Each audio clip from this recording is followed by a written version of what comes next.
मुश्तरक आद्य अज़म के लिए हमको इबारती सवालात यहाँ समझना है।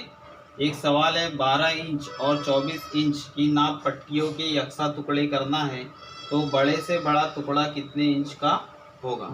यहाँ देखो दो नाप पट्टियाँ है, ये 24 इंच वाली है और ये 12 इंच वाली है ना।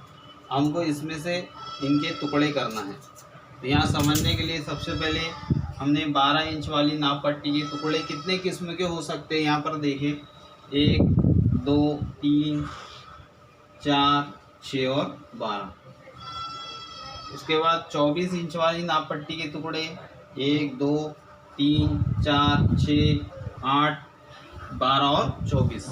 अब इसमें से मुश्तरक टुकड़े हमको निकालना है। तो मुश्तरक टुकड़े सबसे पहले 1 2 3 4 6 और 12 है।